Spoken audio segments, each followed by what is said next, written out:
Esta, esta circunstancia que denominas pacto de silencio, Sósimo, ¿cómo, ¿cómo ha impactado en la determinación presidencial, en la orden presidencial de llegar hasta donde se tenga que llegar? Y sobre todo, ¿qué tanto ha podido ser eh, pues, desarticulada esta estructura de silencios por la actual administración? Mira, hasta donde sabemos, Luis Guillermo, pues ha sido poco lo que se ha avanzado en el rompimiento del pacto de silencio. En efecto, se rompió, pero por lo que hasta este momento sabemos, es por parte de un integrante o dos de la delincuencia organizada. Y ellos, pues, tendrán probablemente información muy relevante precisamente para dar con el paradero de estos 43, pero tendrán menos información de las estructuras políticas, Claro. de quiénes son, de cómo se Claro. recibieron las órdenes, de cómo. Entonces ellos, aunque ya digan, ya, roto el pacto de silencio, vamos a hablar, y hablen, no tendrán toda la información. Si el pacto de silencio se rompe desde, por ejemplo, estos dos generales que están presos, o algún otro de los militares, Claro. que digan, en efecto, yo recibí la orden de hacer esto, o de encubrir aquello.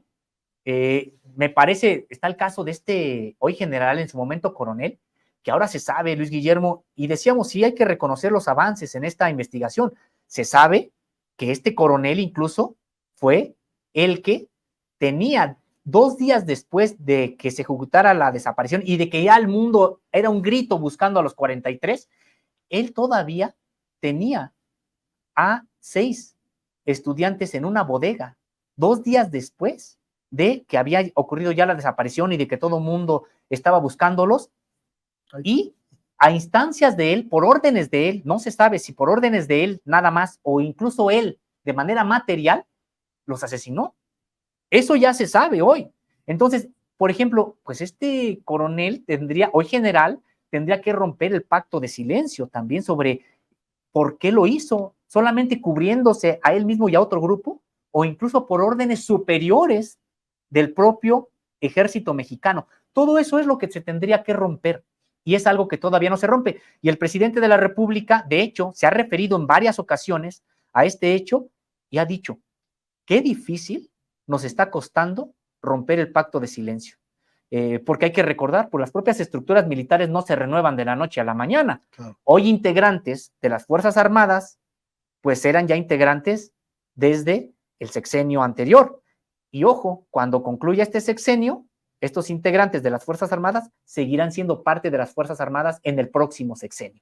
Es decir, es complicado, sabemos que es complicado, pero me parece que hay que redoblar la voluntad política, ojo, no solamente para saber qué fue lo que pasó con los 43, sino para llevar a juicio a los perpetradores y a los encubridores.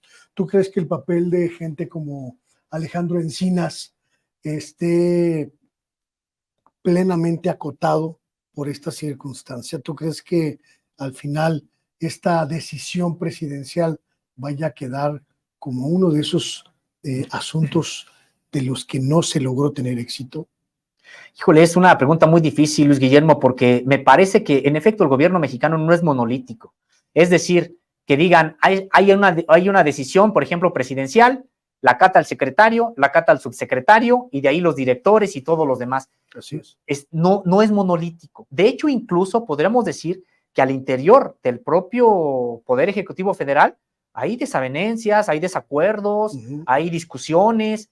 Me parece, yo tengo una opinión en ese sentido del trabajo de Encinas, pues de que ha hecho un trabajo importante, pero que se ha movido también hasta donde ha podido, porque decíamos, pues no es lo mismo que tenga la decisión presidencial, pero a ver, trata con los militares ahí. Exacto, sí. Ahí la decisión política se puede estrellar con la decisión militar, ¿no? Así es, y aunque después en la conferencia de prensa matutina le preguntemos al presidente de la República, usted dijo esto y hasta la fecha no se ha llevado a cabo. Y él dice, no, pues que se lleve a cabo. Y si hay algo, pues lo vuelve a dar la instrucción. Pero un ejemplo, Luis Guillermo, pues es lo de los archivos. Hay que señalar que los propios archivos, ahora que la Comisión de la Verdad está investigando y tiene esa instrucción desde el presidente de la República de que le entreguen los archivos, pues ya vimos lo que dijo, ya no están. Muchas gavetas están vacías. Y cuando se le pide al CNI, que ojo, ni siquiera es militar, aunque haya militares, pero no es una institución militar, se le pide al CNI que nos abra los archivos y que nos deje entrar a la bóveda que tiene, que concentran esos archivos, pues nada más nos da largas y o nos dice que no o nos da largas. Entonces, me parece que hay todavía mucha resistencia de algunos personajes en algunos sectores, Luis Guillermo, del propio Poder Ejecutivo Federal.